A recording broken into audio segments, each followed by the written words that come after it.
Hi friends, Mahanadi சீரியலில் இன்றைக்கானது எபிசோடும் மண்டேக்கான எபிசோடும் பார்க்கலாம். Please like பண்ணுங்கள். புதுசாக பார்க்குறவங்களா தான் சப்ஸ்கிரைப் பண்ணுங்கள். வாங்க வீடியோக்குள்ளே போகலாம். நேத்திக்கு பார்த்திங்கன்னா விஜயோடைய பாட்டி வேறு ஹாஸ்பிட்டலுக்கு ஷிஃப்ட் பண்ணால் தான் விஜய் நல்லா இருப்பான். காவேரி விட்டு தூரம் இருந்தானா விஜய் சீக்கிரமாக சரியாயிடுவான்னு சொல்லிட்டு தான் நேத்திக்கான எபிசோடு முடிச்சிருப்பாங்க.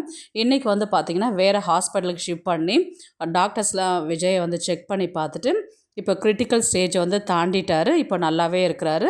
ஒரு 10 to 15 நிமிஷத்தில் அவர் கான்ஷியஸ்க்கு வந்துடுவார். வெயிட் பண்ணுங்கள், அவர் கண் முழிச்சதுக்கப்புறம் நீங்கள் போய் பாருங்கள் அப்படின்ற மாதிரி டாக்டர் சொன்னதுக்கப்புறம் எல்லாருமே கடவுளுக்கு நன்றி சொல்லிவிட்டு ரொம்ப தேங்க்ஸ் டாக்டர் அப்படின்ற மாதிரி சொன்னாங்க. உடனே விஜயோடைய சித்தப்பா பார்த்திங்கன்னா நான் ராதாக்கு ஃபோன் பண்ணி சொல்கிறேன் அப்படின்னு சொன்னதுக்கு விஜயோடைய பாட்டி ராதா அங்கே தானே இருக்கிறா, நீ அங்கே ஃபோன் பண்ணி சொல்ல வேண்டாம், ஏன்னா அவங்களுக்கும் விஷயம் தெரியும். காவேரி விட்டு தூரம் வந்ததுனால தான் விஜய்க்கு சரியாச்சு. அதனால் நீங்கள் விஜய் நல்லா ஆனதை இப்போ சொல்ல வேண்டாம், நல்லா ஆனதுக்கப்புறம் நம்மக்கிட்ட பேசுனதுக்கப்புறம் சொல்லிக்கலாம் அப்படின்னு சொல்லிட்டு விஜயோடைய பாட்டி சொல்லுவாங்க. அடுத்தது பார்த்திங்கன்னா காவேரியை தான் காமிக்கிறாங்க. காவேரி டாக்டர்ஸ்லாம் செக் பண்ணிவிட்டு பார்த்திங்கன்னா இப்போ கான்ஷியஸ்க்கு வந்துடுவாங்க அப்படின்னு சொல்லிட்டு சொன்ன அடுத்த செகண்டே பார்த்திங்கன்னா கான்ஷியஸ்க்கு வராங்க. வந்ததுக்கப்புறம் பார்த்திங்கன்னா காவேரி ஃபஸ்ட்டு அவங்க அம்மாவை தான் கண் விழித்து பார்க்குறாங்க. என்னம்மா பண்ணுறேன், நான் இங்கே எப்படி வந்தேன் அப்படின்ற மாதிரி காவேரி கேட்குறாங்க.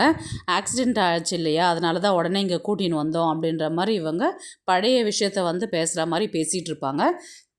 அதுக்கப்புறம் எல்லாரையுமே பார்த்துட்டு அப்பா வரலையா அப்படின்ற மாதிரி கேட்டாங்க. எல்லாருமே ஒரு சடன் ஷாக்கோடு அப்படியே அமைதியாகவே நிற்பாங்க. என்ன டாக்டர் இவ அப்பாலாம் கேட்குறா அப்படின்ற மாதிரி சாரதா இவங்கள டாக்டரை கேட்பாங்க. டாக்டர் அவங்க தலையில் அடிபட்டதுனால அவங்க அந்த பழைசை மறந்துட்டுருப்பாங்க, எப்படி நடந்ததுன்றதை மறந்துட்டுருப்பாங்க. நீங்கள் மறுபடியும் பேச்சு கொடுத்து பாருங்கள் அப்படின்ற மாதிரி சொன்னதுக்கு உடனே சாரதா அப்பா போயிட்டாருடி அப்படின்ற மாதிரி சொன்னதுக்கு கத்தாருக்கு அவ்வளோ சீக்கிரம் கிளம்பிட்டாரா, ஏன் என்கிட்ட சொல்லாமே கிளம்பிட்டாரு அப்படின்ற மாதிரி காவேரி கேட்பாங்க. எல்லாருமே ரொம்பவே குழம்பி போய் நின்று பார்த்துட்டுருப்பாங்க காவேரியை. அதுக்கப்புறம் பார்த்திங்கன்னா ராதாவை யார் இவங்க, ஏன் இங்கே நின்றுட்டுருக்குறாங்க அப்படின்ற மாதிரி காவேரி கேட்பாங்க. உடனே சரி டாக்டர்ஸ் என்ன சொல்லிவிடுவார்னா, எல்லாம் வெளியில் வாங்க, வெளியில் போய் பேசிக்கலாம் அப்படின்ற மாதிரி சொன்ன உடனே பார்த்திங்கன்னா நிவினை மட்டும் தான் கூட்டிகிட்டு போயிட்டு பேசுகிறாரு டாக்டரு. இந்த மாதிரி அவங்க அவங்க அப்பா இருந்த பொழுது இருந்த இன்சிடெண்ட் மட்டும் தான் அவங்களுக்கு ஞாபகம் இருக்குது. அவங்க அப்பாவுக்கு இறந்ததுக்கப்புறம் இருக்கிற இன்சிடெண்ட்டில் இருந்தால் அவங்க எல்லாமே மறந்துட்டாங்க. இப்போது அவங்களுக்கு கான்ஷியஸ் வரத்துக்காக நீங்கள் அந்த பழசெலாம் சொல்லும்போது பார்த்திங்கன்னா ரொம்ப மென்டல் ப்ரெஷருக்கு ஆகிற மாதிரி ஆகிட்டு இன்னும் ரொம்ப கிரிட்டிக்கல் ஸ்டேஜுக்கு போகிறதுக்கு சான்சஸ் நிறையா இருக்குது. அதனால் இப்போதைக்கு அவங்களுக்கு அதை ஞாபகப்படுத்த வேண்டாம் அப்படின்ற மாதிரி டாக்டர் நிவின்கிட்ட சொல்லுவாங்க. நிவின் டாக்டர் சொன்ன விஷயத்தெல்லாம் பார்த்திங்கன்னா சாரதா கிட்ட, ராதா கிட்ட, அப்புறம் யமுனா கிட்டலாம் விஷயத்த சொல்லின்னு இருக்கிறாங்க. இப்போதைக்கு அமைதியாக விடுவோம், இந்த விஷயத்தை பற்றி எதுவும் சொல்ல வேண்டாம் அப்படின்ற மாதிரி சொன்னதுக்கு உடனே சாரதா அழவாங்க.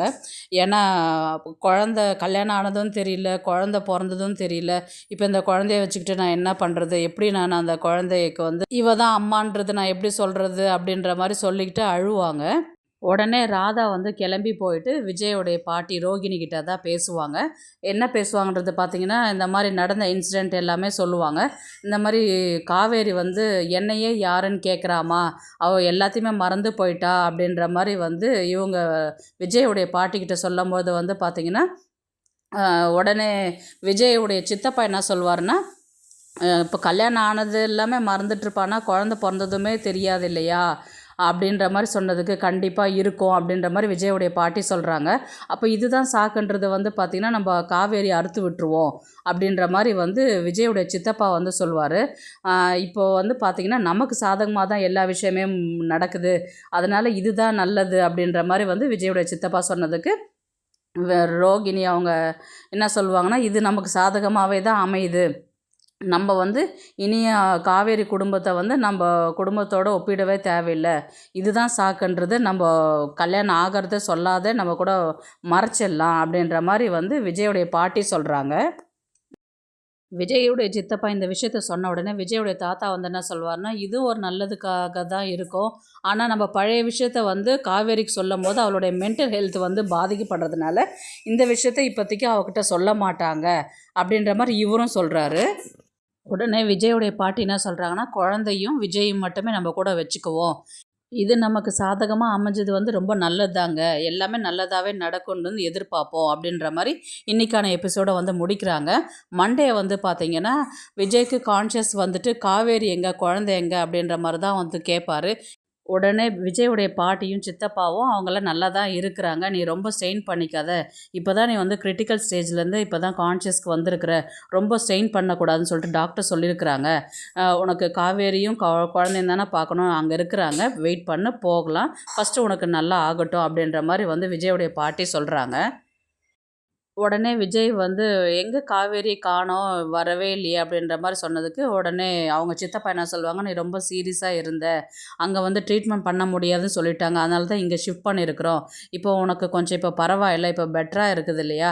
இப்போ கொஞ்சம் உனக்கு சரியாகட்டும். நான் கூட்டிட்டு போறேன் அந்த ஹாஸ்பிட்டல்ல. நீங்க ஏன் அந்த ஹாஸ்பிட்டல்ல இருந்து அவளையும் கூட்டிட்டு வர வேண்டியது தானே? ஏன் அங்க மட்டும் அவள விட்டுட்டு வந்தீங்க?" அப்படின்ற மாரி கேட்டதுக்கு, "இல்ல டெலிவரி ஆயிருக்கு இல்லையா? பச்சை உடம்பா இருக்கிறதுனால அங்கேருந்து இங்க ஷிஃப்ட் பண்ண வேணாம்னு சொல்லிட்டாங்க.